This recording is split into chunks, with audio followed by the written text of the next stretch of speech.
It's another day, the sun is shining.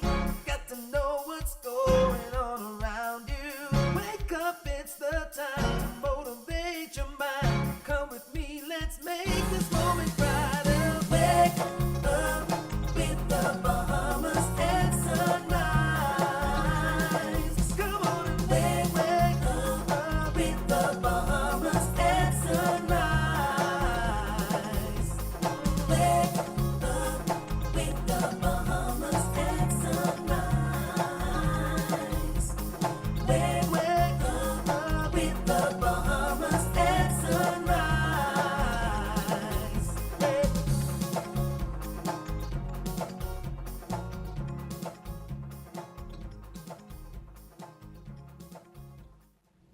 Good morning and welcome to Bahamas at Sunrise. We're up dead early and it is another fantastic Friday. We're so happy you can join us. My name is Mark Daniels. And I'm Davrielle Gardner, wishing a happy Friday to you. Yes, everybody, once I say it every Friday, we've made it. It's the end of another week, right? I hope everyone had a great week. I hope those who celebrated birthdays, you celebrated to the fullest, or you're going to celebrate this weekend. Those who got past that big meeting, that milestone, that thing that you were anxious about, you did it. You made it. Congratulations, and it's time for the weekend. Absolutely. You know, Friday is one of those things that we all look forward to. Well, hopefully, unless you got to work tomorrow. Yeah, but exactly. Nevertheless, we all enjoy Friday, and we thank God that we made it. My brother, speaking of making it, celebrated his birthday yesterday. I won't tell them how old you are, but I'll tell you once again, happy birthday. Yes, bro, another lap around the sun. Happy Earth Day to you. May you enjoy it to the fullest. How was your week, Dan? It was pretty good. It was very productive. Yeah, I mean, I had a pretty great week. I enjoyed the Bahamas Business Outlook yesterday, which was great, as per usual. Pretty standard. Yeah, I'm still feeling the buzz from the Business Outlook. It was Yes, great you did day a great yesterday. job hosting. Oh, I was there? Yeah. Oh, I didn't realize Apparently. that. Apparently. No, somebody impersonating me, right? But really had a great time hosting. It's always an honor to interact with people from all walks of life, the business community, but not only the business community in the strict sense of a suit and tie. We had representatives there from the tourism industry, those representing Bahamian culture, the environment. We had folks from abroad, from different islands there. So it was a great mix of people, lots of ideas being shared. Of course, the Prime Minister, he gave the opening address, which set the tone for the whole day. If you weren't there, you miss it. I ain't telling you nothing else about it. I can tell you, we can talk about it later in the show. But it was a great day. Congratulations to the councillors and Mrs. Albury for another successful Bahamas Business Outlook. We're looking forward to more to come. I do have a bit of a sad reminder for those who do want to attend the homegoing of Crystal Harris. It is going to be tomorrow at Bahamas Faith Ministries at 11 o'clock. And yeah. See you there. All right. And we got a great show for you. We are going to be talking to the Bahamas Institute of Chartered Accountants about the Business License Act 2023. We'll find out more about that. And Dr. Nyambi Hall Campbell-Dean is here to talk with us about Bahamian culture and identity. And we'll take another look at our segment on Thyroid Awareness Month with Dr. Otto Gibbs. But first, let's check on weather with Godfrey Burnside. Weather at Sunrise, brought to you by NUA, the hands-on agency.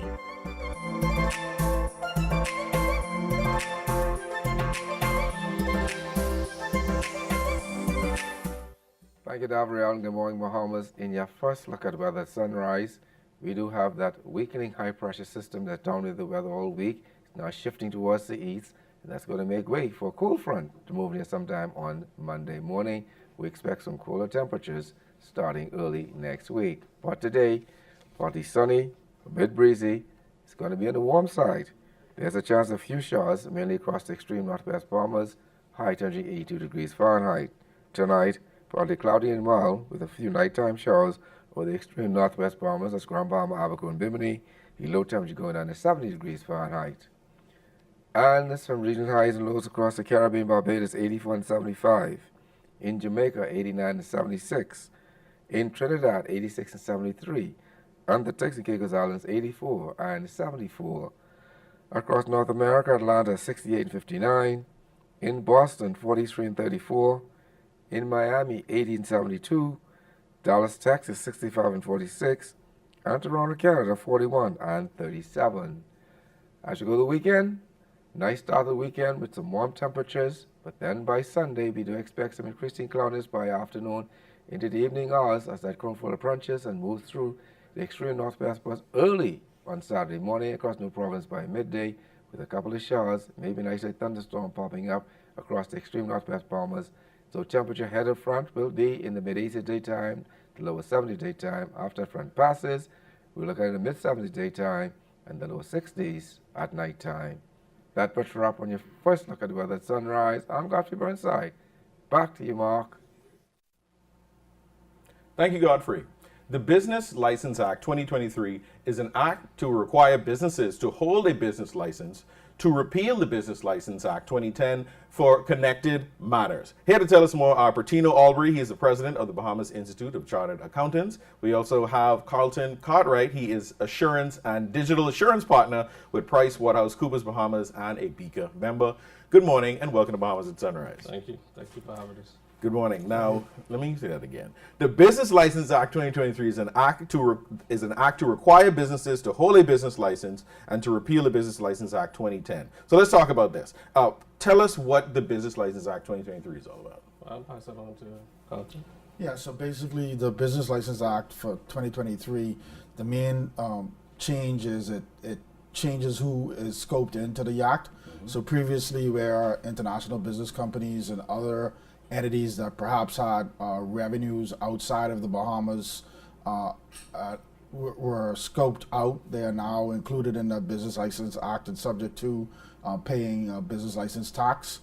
And as part of that, what typically has to happen is that the revenue that you are potentially paying the business license tax on needs to be certified by an accountant licensed with BICA. And there are different thresholds that require different considerations. So if you are above 250,000 in revenue but below 5 million, you have to do your revenue has to be reviewed by a BICA licensed accountant. And so in theory then you would have to provide what they call a business license return that discloses your revenue and various other adjustments or disclosures related to revenue, as well as the review report from the BICA license accounting that ultimately confirms that that revenue is accurate. If you are above 5 million, you, in addition to providing the return, that return now needs to be audited, which is a higher standard of work that is required. And in addition to that return and the audit of that return, you also need to provide audited financial statements.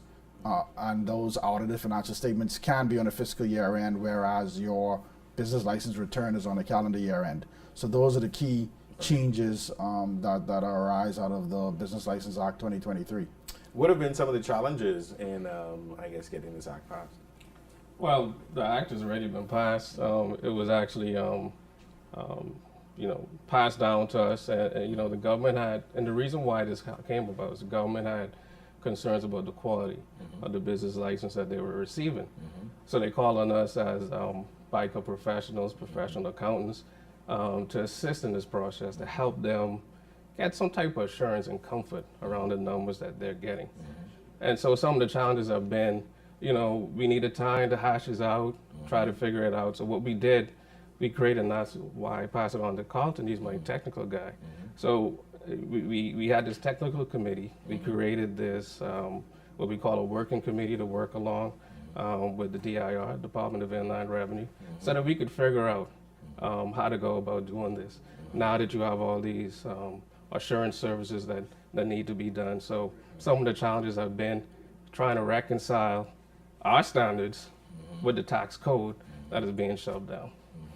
Yeah. I am not an accountant, Right. So it sounds all like French to me, but you guys definitely know what you're talking about. Right. So let's see. I'm going to pretend like I don't know anything. What is a tax return, and how should people be prepared based on the act? Yeah, so basically the return is essentially a document that you'll be preparing in Excel. It has various different tabs. And essentially what that return is seeking to do, it's seeking for the business to report their revenue. Right. and then also then reconcile that revenue that they're reporting to basically their books and records, because an entity might be, for example, keeping their books and records under international financial reporting standards or US GAAP or some other accounting framework, and the way that you recognize revenue under that accounting framework might be different than the way you recognize revenue under business license. To give a simple example, deferred revenue, where deferred revenue for most accounting frameworks is not considered revenue in the profit and loss statement, but a liability because you've received the cash up front, but you haven't delivered the service yet. So until you deliver the service, you would recognize it as a liability and then earn it over time into revenue as you perform the service. However, under the Business License Act, the minute that revenue has been received, it is considered revenue for purposes of the taxing authority, because from their perspective, they want the tax as soon as possible, right? So if I buy something and I put it on the shelf, I don't sell that until 5 years down the road, I still pay taxes on that.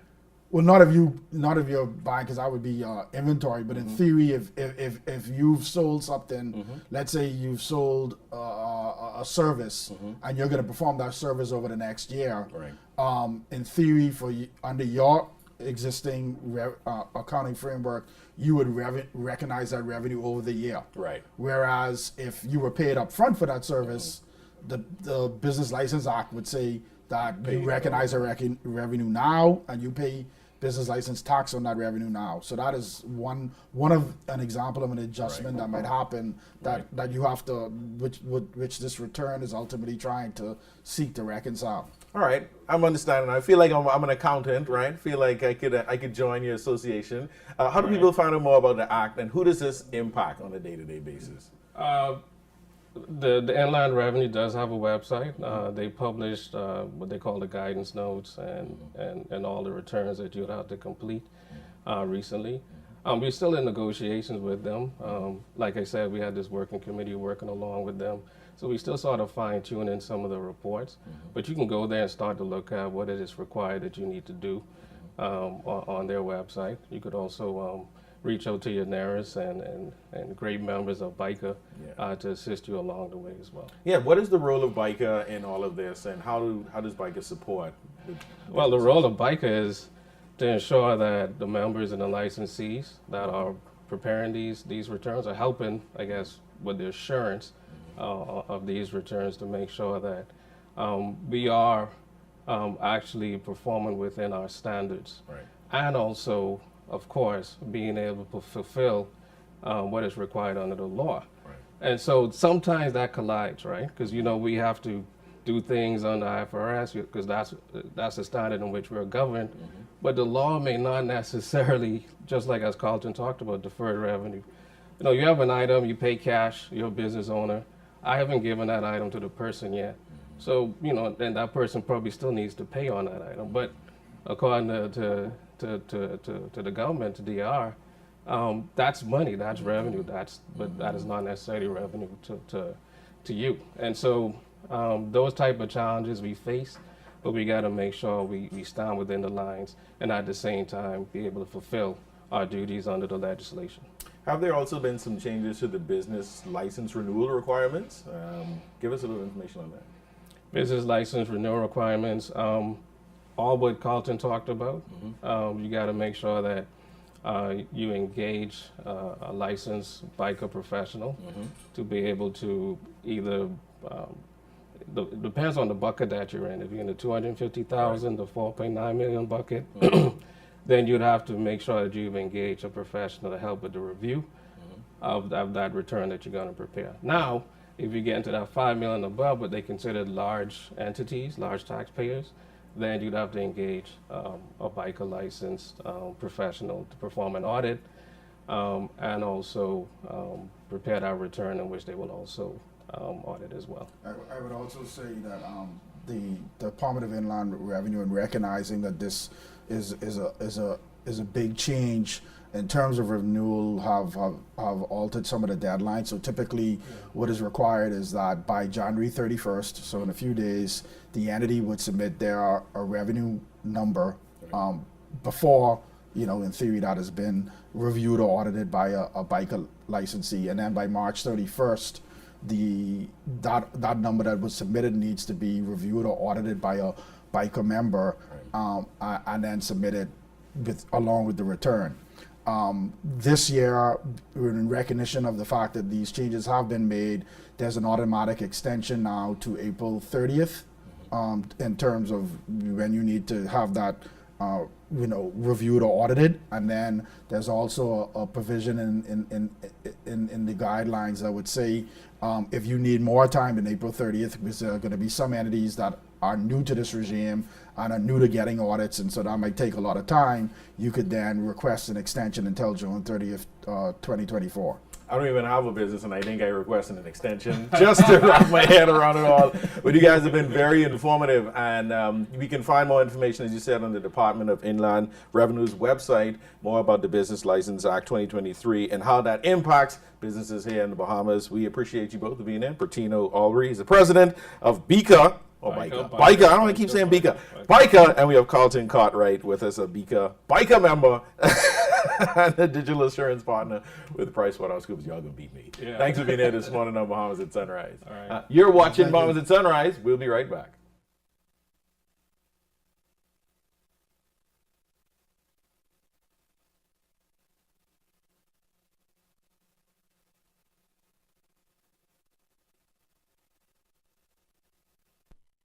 Comfort Suites Paradise Island is the best kept secret in the Bahamas. Located directly next door to the Atlantis Resort, you'll receive all the privileges of an Atlantis guest with all the benefits of a Comfort Suite stay.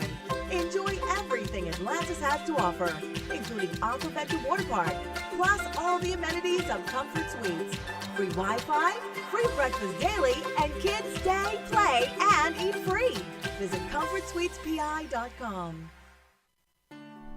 Meet Leno, your bridge to the future. Wealth planning, investments, corporate services, trust services, pension administration, fund administration, outsourced accounting, and payroll. When you think of financial solutions, think of Leno. Local or international, company or individual, Leno can help. Our team of skilled professionals has the experience and expertise needed for you to strive. Your goals are our goals and our priority. Leno will guide you to the right financial solution with the knowledge, resources, and support you need. Give us a call at 242-396-3225 or email us at info@lenobahamas.com to get started. Visit our website, www.lenobahamas.com, for more information today. Leno, your bridge to the future. African Things is your one-stop shop for everything African. Make a bold fashion statement with vibrant colors and intricate patterns inspired by the beauty of Africa. Find trendy contemporary looks for every occasion and enjoy custom tailoring. Shop jewelry, purses, art, cosmetics, and much more. African Things is located in the Dugard Plaza, Palmdale, next to McDonald's. Open Tuesday to Saturday, 11 a.m. to 5 p.m. Come get your African Things.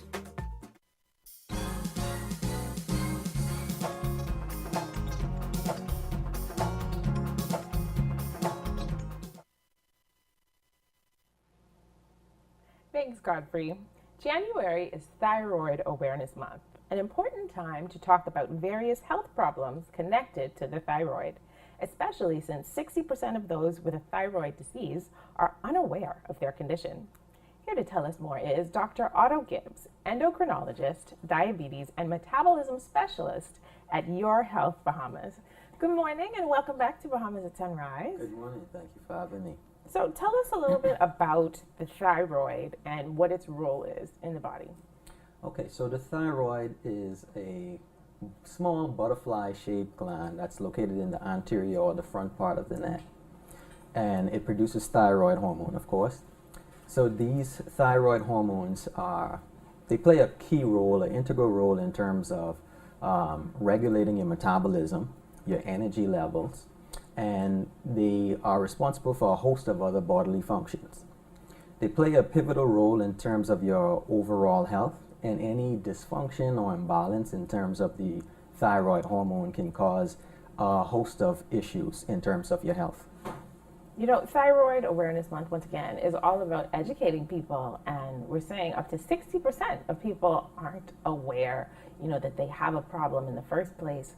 What are some of the signs and symptoms that make you aware, and what, I guess, are some of those reactions if your thyroid is not working properly? Okay, good. So in terms of thyroid conditions that we commonly see, three of the most common conditions that, as an endocrinologist, that we see are: one, hypothyroidism; two, hyperthyroidism. So hypothyroidism being a I was just going to deficiency- say, you got to break that down for us. Hypothyroidism being a deficiency in the production of thyroid hormones for one cause or another. Usually it's autoimmune. Hyperthyroidism can also be autoimmune cause, but it's an overproduction in terms of the thyroid hormones. And then third, I would say that we commonly see thyroid nodules or thyroid tumors. Okay? And in terms of some of the signs and symptoms that present in hypothyroidism, people can present with hair loss. Mood-wise, they can have depression.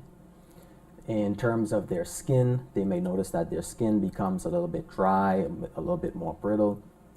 In terms of one of the common presentation is they have issues in terms of their temperature regulation. They are, I don't know if you've ever been around someone who's in the room and they're just like, oh my gosh, I feel so cold. And everybody else is like, oh, the temperature is normal. Mm-hmm. Other than that, they have issues with weight. They have weight gain, unintentional weight gain, or difficulty with losing weight. And then in terms of their GI symptoms, they can present with constipation as well. In terms of hyperthyroidism, they can also present with hair loss. They have more hyper or overactivity from the thyroid gland. So these persons can present with symptoms of mood changes like anxiety. They also can have issues in terms of a very fast heart rate or feel symptoms of palpitations. They can have increased appetite, also present with GI symptoms such as diarrhea. Okay, and in both hypo and hyperthyroidism, especially in females, they can have issues in terms of their menstrual cycles, and they also affect energy levels in both. Now, in terms of thyroid nodules or thyroid tumors, these simply usually present with either a mass or a growth or a lump presenting in the neck area. So it's very important to be aware of these signs and symptoms for most of these common conditions. So if someone, you know, detects some of these symptoms or, you know, is genuinely just curious, what are their treatment options? How do they get diagnosed in the first place? And then once that diagnosis takes place, what are the steps that they take? So anyone presenting with these signs and symptoms, I would encourage them to either see their physician or present to an endocrinologist. In terms of diagnosing these, there are some blood tests that help to differentiate the different causes between hypo and hyperthyroidism.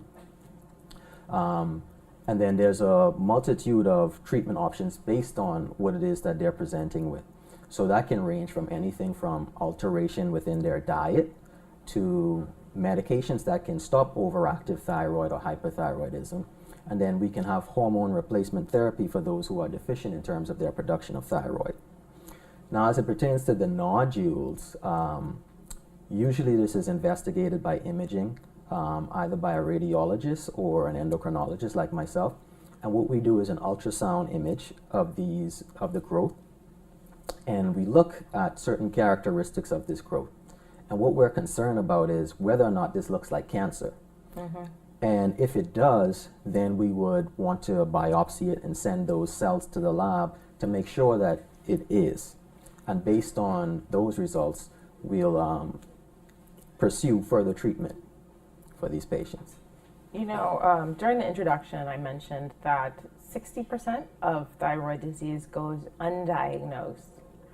How do we find out? You know, perhaps you don't necessarily notice, because a lot of the symptoms that you mentioned could be construed with other illnesses or even just having a bad day, really. So how does one get tested to find out if they have any problems? So again, the key thing is getting screened, okay, presenting to your physician if you do have symptoms of the such, and then ask questions, okay? This is very important in terms of being able to catch this early on. And being able to catch this early on would allow us the opportunity to give you early intervention and treatment for such things. You mentioned modifications to your diet. What are some of the foods that we can eat for a healthy thyroid? So, excellent. The nutrition is key in terms of thyroid health. What we recommend is a balanced diet, and a balanced diet that consists of things, the micronutrients such as selenium, zinc, and iodine. Okay, seafood is very rich in terms of iodine. There are certain foods that you would want to avoid in terms of someone who has hypothyroidism. Foods in terms of excess intake, not to say that you can't have them, but excess intake in soy, cabbage, Brussels sprouts, broccoli, those sort of foods, they have been shown to either interfere with the absorption of thyroid hormone or the production of thyroid hormone itself. I've seen a lot of just content. Well, actually, I want to mix these two questions together in the interest of time. I've seen a lot of content on the internet about fixing your gut to help balance your hormones X, Y, and Z. Does that all roll up into thyroidism? And what, I guess, message would you like to leave with the viewers as we celebrate, in a sense, Thyroid Awareness Month? Okay, so in terms of definitely diet, right? There are certain autoimmune conditions, I think, that you may be pointing to that affect the absorption, right? There are certain things that may not necessarily be related to that, which we would undergo further investigations. That's kind of a little slightly different talk. It gets a little bit more deep into that. What I would like to leave with the viewers are, I would recommend that we prioritize thyroid health. Okay, go and get your regular screenings. Okay, have a conversation with your physician or come and see an endocrinologist. Okay, what we would like to do is promote awareness, educate the community. Okay, because knowledge is power. And if we empower our people out there, then we can ensure that there's better thyroid health for everyone. Absolutely. And if somebody wants to visit your health to get their thyroid screening, how do they get in contact with you? So you can call our offices at 603-0405 or 603-0406. We're located in the Cable Beach Shops Plaza. Okay. All right. Well, thank you so much for joining us this morning. Thank you for having me. All right. And thank you for watching Bahamas at Sunrise. We'll be right back. The Euro device is very affordable. It allows you to increase your internet connectivity. You are able to do away with the buffering, say goodbye to the dead spots. It gives them a much more stable connection. Their customers are able to view their digital menus. The establishment is able to stream. It allows for everyone, the customers and the business operators, to have a much more robust and stable internet connectivity. Hey Mom, can you look after Kaylee? Sorry, I'll be out for a while dealing with my home and car insurance. What? You know there's a newer way, right? A new way? Where have you been? Look, go to newerinsurance.com, log in, get your quote, buy your insurance, done. You can even use it to manage a claim. Oh? By the way, it's not newer. It's N-U-A. Where's she been? Do it anyway with NUA Insurance Agents and Brokers.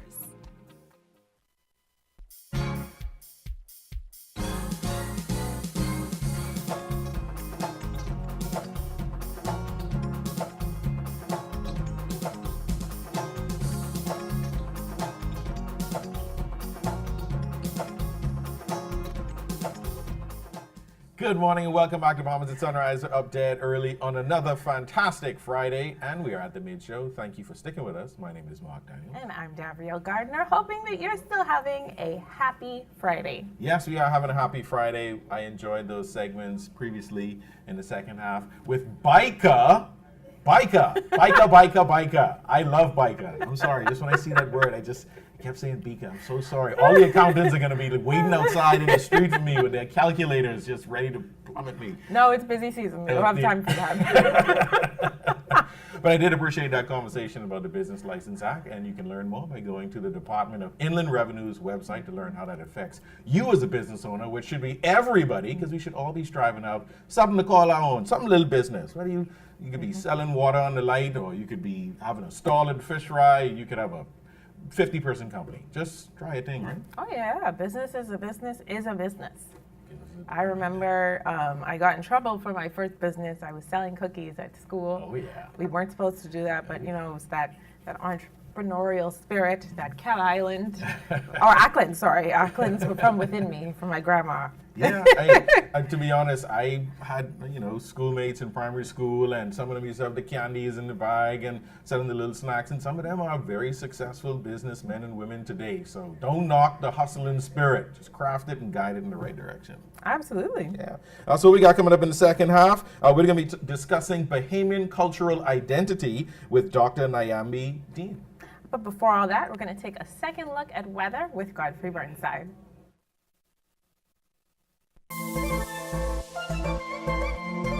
Weather at Sunrise, brought to you by NUA, the hands-on agency.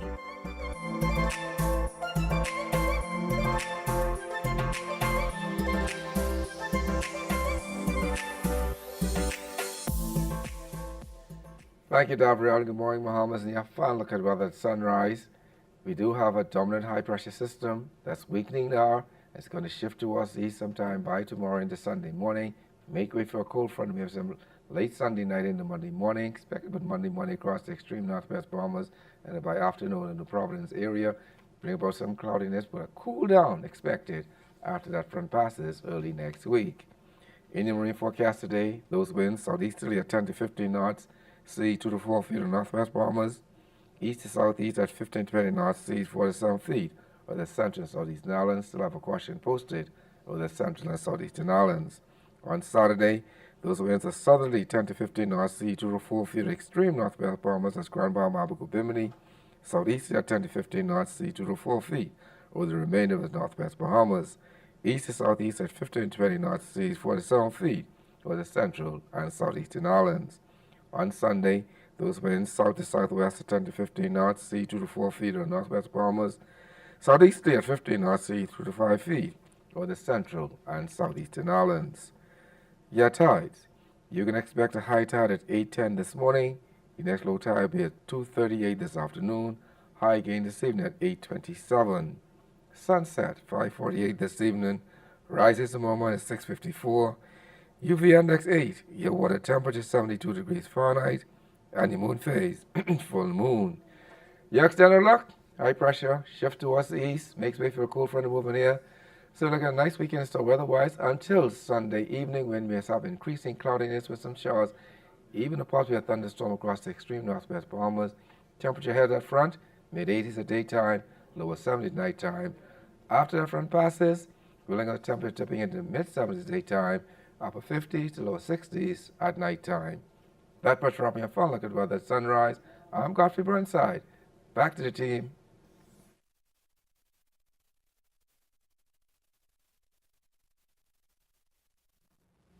Welcome back, guys, and all of you viewing online, those of us who are in studio. We're doing a special little segment now. We're going to have just a brief recap of the Bahamas Business Outlook that happened yesterday. We feel there were some important points that were discussed, and Davriel and I, we feel compelled to have ourselves a round table discussion, or we just call it a straight, this is kind of a straight table discussion. Long table, but nevertheless. Yesterday, the Bahamas Business Outlook, once again, in its 33rd year, the theme being branding the national identity and planning for success. It was a number of speakers throughout the day speaking about various areas. We had tourism, we had a tourism panel, there was a business panel, we had an environmental panel, and also a cultural panel. We had the Prime Minister open up the proceedings with his opening address. And in it, what stuck out to me, everyone is aware that we have a crime problem that's currently been escalating, especially in the month of January. Yep. There's been a series of murders that have been very open in public, and it's worrying and stressing to, honestly, a lot of us as the citizens here and people who are watching the Bahamas. So he mentioned a plan to how to fight crime. He would have mentioned that, and he'd mentioned some pillars, Yeah. right? Some pillars to fighting the crime. Do you remember what the pillars are? I do. I have them. I wrote them down. It was actually an excellent presentation, I was going to say speech that he gave. But the 4 pillars were prevention, strengthening policing, prosecution, and parenting. And I think that really does cover the gamut. And maybe in the reverse order for me, I think parenting is one of the most powerful tools when it comes to prevention, so that we don't necessarily need to rely on policing so much and prosecution. But I mean, I think all of those things have to work together. I think they each have a role to play, and I feel so passionate about the fact that parenting is probably the strongest form of prevention. And if you look at the statistics within our country, it's the most obvious gap that there is. You know, we talk about the statistics on children born, you know, out of family structure, outside of existing family structures, without a lot of seeming intentionality, and without a lot of investment from fathers, which makes statistically, again, a huge difference in those outcomes. And I think that sometimes we like solutions that exist outside of ourselves. We like the notion that somebody else is going to do something to help the situation, but the most meaningful experience that somebody can have, or the most meaningful impact that you can have on a child's life, is day in and day out. And who are they with day in, day out, besides their teachers? Their parents. I agree, and that's very well said, Gabrielle. The problem of crime is complex, and it's not going to take just one pill that's going to make it all go away. It requires input from different areas of society, and that's what those pillars reflect to me. And as a parent, I agree with you 100%. You know, growing up in my household, I had my mother and father there in the house with me. I've had friends who just had their mom, who just didn't have their father in their life, who maybe only had their dad, maybe they only grew up with their grandparents. You know, this family structure differs for people, but at the end of the day, what is it that you need? You're looking for a circle around you, your village, to support you and guide you, to be your moral guidance, to set the standards, to be there when you fall, to build you back up. And not expecting everyone to be perfect, but the point is that people need to feel as though they're loved and appreciated and that they are heard. Yep. People want to feel like they belong to a group. So if you do not provide a structure for them to belong to, they will find one to join, to feel as though they have worth and they have meaning, and that somebody needs them for something, or somebody's looking out for them. And a lot of times these end up being gangs or groups that engage in criminal activities. It's just the reality of it. I don't think people are born criminals. That's a condition that you learn along the way. Yeah. And parenting and the family structure is one way to approach this problem. Very simply, try this and let me know how it works out. One day a week, sit all of your family down and have a family meal together. No TV, no phones, cook a meal at home, get all the children together, all of the family, invite family over, and just sit down and talk, and you'll be amazed as what that can do, what can come out of a scenario like that. The irony when you say that, right? So I literally just picked up my parents from the airport last night. They had just returned from Turks and Caicos. So the government of Turks and Caicos sent for my father to help them with their crime problem, because of course some of the work that he did, particularly in the 90s when it came to peace on the streets. And he was a youth pastor for 30 years, I think. And what was interesting was once a month, they would bring someone home for our Sunday dinner. So we had family dinner most of the time, but on Sundays, he would bring one of the youth, and it was usually one of the troubled youth on purpose. So the most disruptive kids, the most problematic kids, kids from the toughest neighborhoods, and they would sit down and have dinner. And he wouldn't say anything negative. He would just get to know them, learn about their life, watch the game. And he was like almost like clockwork. They would open up and they would tell him, you know, what their struggles were and why they struggled to behave, or why, you know, what's really going on in their lives. And it gave so much context. And he would say after that dinner, there would be a total change in attitude. And maybe their circumstances didn't immediately change, but just somebody wanting to know, the intimate details of their life, or having that experience of having that family dinner. It was a connection point to spark the desire for change.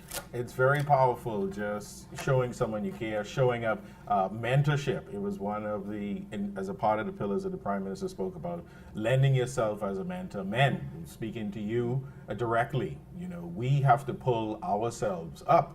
We have to teach our boys how exactly to be men, but do we know what it means to be a man? What example of a man are we following as men here in the Bahamas, here in this society? What does that mean to you? And so you have to ask yourself that question. We ask ourselves that question. And what are we teaching our children? What are we teaching our sons? Not only through our words, but our actions. What do they actually see us do? And who else is in their life that is acting as a mentor? It could be a friend. It could be a teacher. It could be a coach. It could be somebody on a screen thousands of miles away. Social media is a powerful tool, and through that, you also have mentorship, so to speak, that happens from a distance. So once again, it's a complex issue, this crime problem, and it doesn't get solved easily. And for me, all I can contribute, I'm not a policeman, I'm not a lawyer, but I am a father and a parent. And I will lend my time where I can, and I've seen there's different organizations out there. I saw the Gentlemen's Club jacket yesterday at Bahamas Business Outlook. Shout out to the gents. Shout out to all of the fraternities out there who are doing work. Shout out to the churches who have programs that go into communities, that go into schools to speak to young men. Shout out to the unsung heroes, those who they don't get, they're not on the front page of the news, they're not getting funding from big organizations, but on a day-to-day basis, on their street, in their community, they are trying to fight this battle on the ground by the ways they know. And that could very simply be you buy somebody a meal on a day so they don't have to go and steal. Absolutely. I think that the most effective work that we do in shifting the culture and shifting our community in a positive direction is person to person. And you can surprise yourself with the little things that you can do, no matter who you are, no matter what your resources are. If you have time on your hands, or even if you don't, if you carve out some time to spend with a young person, even if you see somebody in your community, ask questions. Where do you go to school? What do you like to do? What do you want to do when you grow up? Are you thinking about what you want to do when you grow up? Giving them books to read that can inspire them and I guess just generate that sense that they can do anything. When you think about speeches that you heard, I can remember speeches that I heard in primary school that shifted my perspective on what was possible. People I encountered, women that I ended up looking up to and trying to model my life after. And so inspiration is free, and concern and care is free. So I think obviously we have a mammoth task. There are policy-driven solutions, but there's also people-driven solutions. And so do whatever you can, person to person, to try to make the Bahamas a better place. Yeah. I won't say make the Bahamas great again.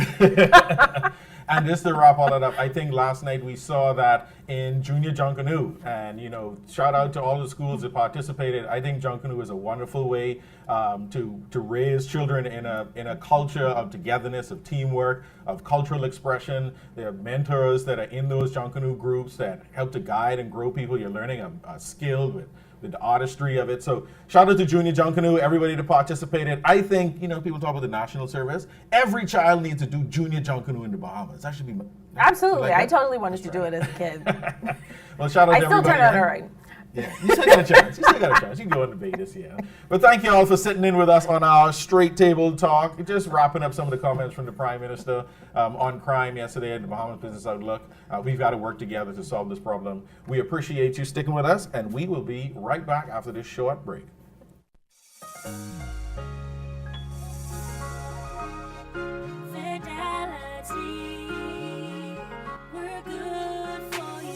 I used to think of the bank as my personal ATM machine. If I wanted a new car, new furniture, a weekend trip to Miami, no problem. Just max out the credit card or top up my loan.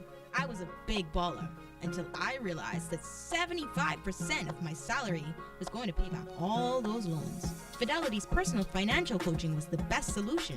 Fidelity gave me a plan with a debt consolidation loan that has a built-in savings that pays 5% interest. I now only have one low monthly payment plus money in my pocket.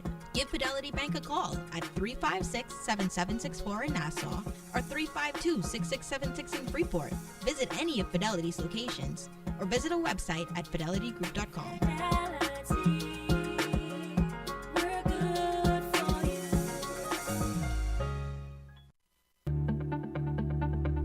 Shell Unleaded improves your fuel economy, giving increased miles per gallon, allowing you to do more of what you really want. Special additives used in Shell Unleaded improve your engine's efficiency. So go further with Shell Unleaded. Venture out to beaches, Junkanoo, and festivals and bring home memories that will last a lifetime. Shell, fueling journeys that matter. Here are 3 young people who stopped attending high school and got disengaged in their educational journey due to the pandemic. Today, they are proudly taking their walk all over the place because they took advantage of BTVI's Smart Start initiative. All high school students in New Providence and the Family Islands can participate in free hands-on learning to improve employability, learn basic literacy and numeracy skills, and earn a BTVI certificate in automotive mechanics, beauty and construction trades, or fashion in only 14 weeks for full-time participants or 24 weeks for part-time. Don't count yourself out. Do what they did and enroll today. Email smartstart@btvi.edu.es or call 502-6300 so you can take your walk anywhere in life. Don't spend hours sending individual messages to your customers. Use SMS messaging instead. With Alive Business SMS messaging, you can send personalized messages to hundreds or even thousands of recipients instantly. It's quick, effortless, and cost-effective. Plus, it ensures that your messages are delivered directly to your customers' cellular phones, guaranteeing higher engagement. Save time and boost your outreach with SMS bulk messaging. Call Alive Business at 601-8911 in Nassau or 602-8811 in the Family Islands.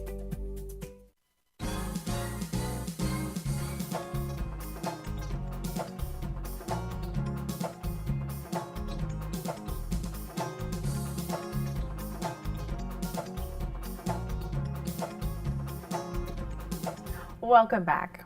Our next guest moderated a panel about the role of culture in envisioning the Bahamian identity.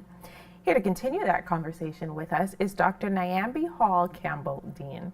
Good morning and welcome back to Bahamas at Sunrise. Good morning. Thank you for having me. So, how crucial is culture to our national identity? So, culture is, that analogy that I like to use in my classrooms is that culture is to humans as water is to fish. The fish swim around in the water all day, they do everything in the water, but yet they're not really aware of how crucial the water is to their everyday functioning until they're either taken out of the water or if they're a freshwater fish put in salt water or vice versa, right? So culture is like that for us. Everything that we do, that we function, that we live, the way that we see the world and interpret reality is a function of our culture. So it is crucial. It's a part of everything. For those who weren't at the session yesterday and didn't get to hear what was discussed on the panel, just give us a little recap on what some of those takeaways were. Sure. Well, first I have to start by acknowledging the talent that we had on the panel. We had Dr. Dion Cunningham, John Cox, and Chef Emmanuel Gibson, all who are world-class artists in their own right, musicians, visual artists, chef. And so we were just basically having a conversation about reimagining the Bahamian space in terms of what arts and culture can do to advance not only our national identity, but our economies and our culture as a whole, and the ways in which we can really value these arts to use them for our advancement as a people. It seems like there's a lot of discussion about Bahamian culture, what it is, how to preserve it. In your professional experience, would you say that we are losing Bahamian culture? I don't think that we are losing Bahamian culture. I think culture is one of those things that's always evolving. So as soon as you feel like you might have an answer on, oh, well, this is what it is, it's changing, it's merging into something new, it's dynamic. And it's also contested, right? So people are always going to say, no, this is what Bahamian culture is, or no, that is what it is. No, mayonnaise don't belong in conch salad, or yes, it does. I think, however, that we do have some real threats when we look at what is happening in our environment and climate change, what is happening in our oceans, right? We know that conch, for example, is a resource that is not always going to be there if we don't use it in sustainable ways. And so there are practical elements that are happening in our environment that can affect the way that our culture is interpreted. How many disciplines would you include, I guess, under the banner of culture? So I would say that all of the disciplines fall into culture. I think that was one of the beautiful things about the Outlook yesterday, is that the cultural panel was the last panel.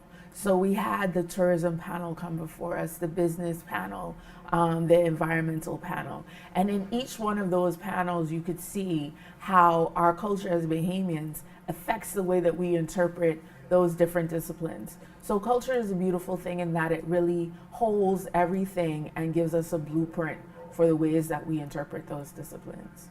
So speaking of culture, one of the things that we think about, of course, is food. And you and your husband host a local food festival. Tell us about that.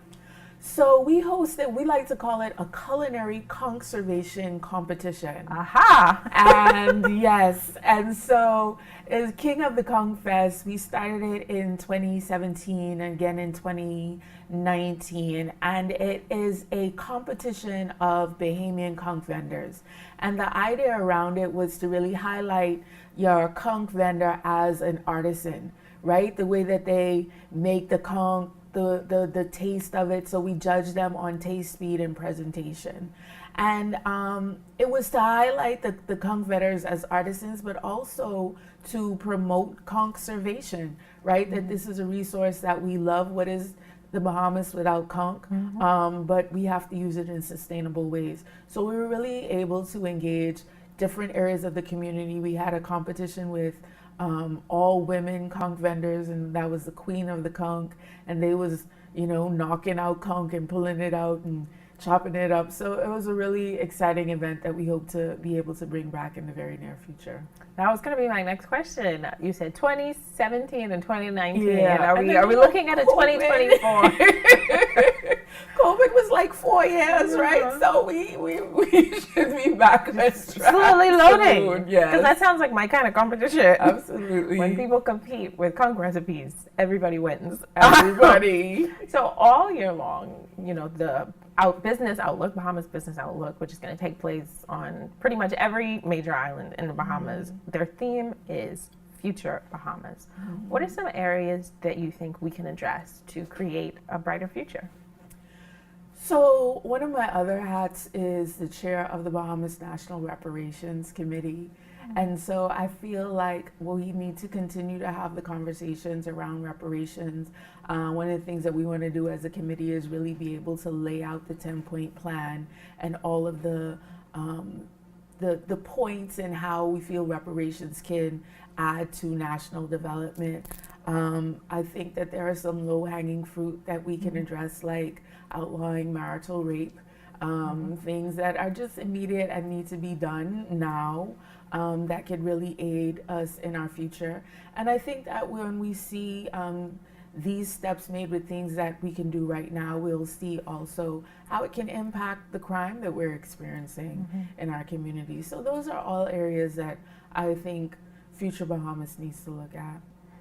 I guess you functioned as a panelist yesterday, but you also functioned, I'm sure, for some portion of the day as a guest. What are your final thoughts from the Bahamas Business Outlook that you are taking with you, again, to push towards a better future?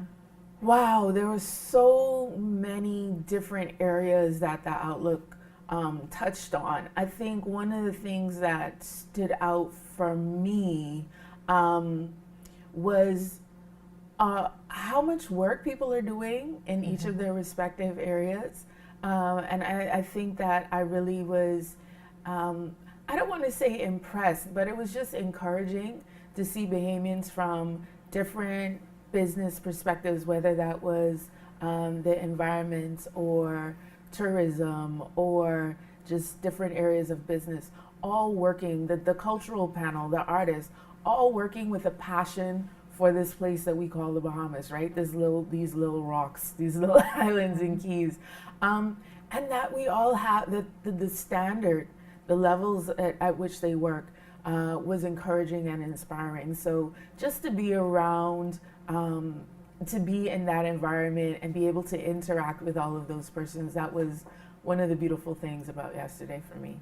You spoke to people who are, experts in their own field and how that contributes to the broader discussion about culture, about, again, preserving culture, enriching culture, and just affecting the variance of what it means today. Why is culture something that you were personally so passionate about? Wow. I think when I went off to school, right? So remember we talked about that fish being taken out of the water? Yeah. When I was out of the salt water and I was put in some very fresh water in college, I just really gained an appreciation for what my culture is, right? How special it is, how unique it is, how loving it is, how community it is, how tasty it is, just all of the different elements of it. I really fell in love with my country when I wasn't able to be around her every day. And so I wanted to find ways to share that love with everybody, especially in my teaching and in my classes. I definitely heard it as a popular joke that no one is as proud to be Bahamian as a college student when they are off to school, because you are a fish out of water. You miss all those things that are so special. You can't wait to come home, to see the people, to feel the love, to taste the food. So those are some of the great things that we remember and that we enjoy about being Bahamian.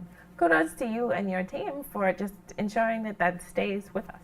Thank you. Thank you so much. And thank you for joining us this morning. It was a pleasure. And thank you for watching Bahamas at Sunrise. We'll be right back.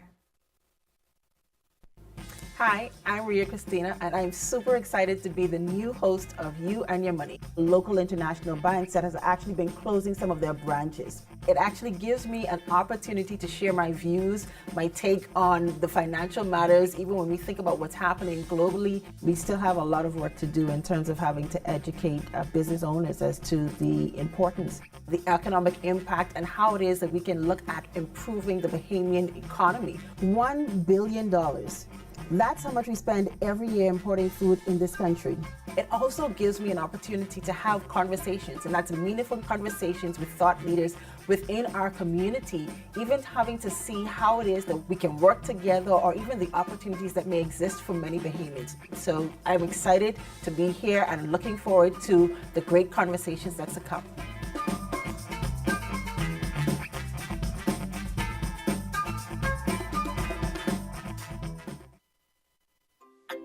One thing, two things, new thing, old things, things that are small, things that are grand, things that fit just right in the palm of your hand.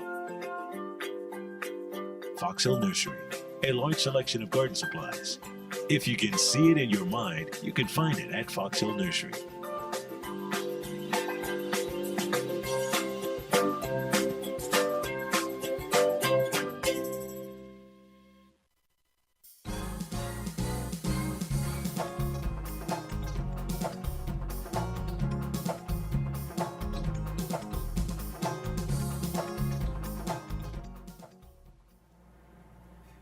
It has been another great show here on Bahamas at Sunrise. I feel like I say it every day, but just about every day it's a great show. We've had some excellent conversations as we recapped all the things that happened at Bahamas Business Outlook, which was once again a spectacular time. So I don't know, I feel like we've rounded out the week on a positive note. Yeah, we rounded out the week on our straight table talk, right? Yeah. If you want to contribute your thoughts to our discussion, drop it on our Facebook page, on our social media pages. We want to hear from you. As we said, this is a collective effort in the future of the Bahamas, branding our national identity, planning for success, all of that. And our major stakeholders are us, ourselves, the citizens. So tell us what you think. Let us know what you think we should be trying to focus on, helping to solve the crime, helping to improve tourism, our cultural identity, the environment, and the business that is out there. And make sure you catch all of the business outlooks throughout the year, because we'll be in Grand Bahama in February. Absolutely. So, have a great weekend. Yeah. Have a great weekend, right? Go to the beach. Oh, it's going to be cold. Wrap up. Make some soup. Is it really ever cold here? No, ain't going. Ain't going. Ain't going. Make your soup. Make your pea soup and doughboy. And your burl. You just make burl? Yeah. Yeah, burl. And Johnny food. cake.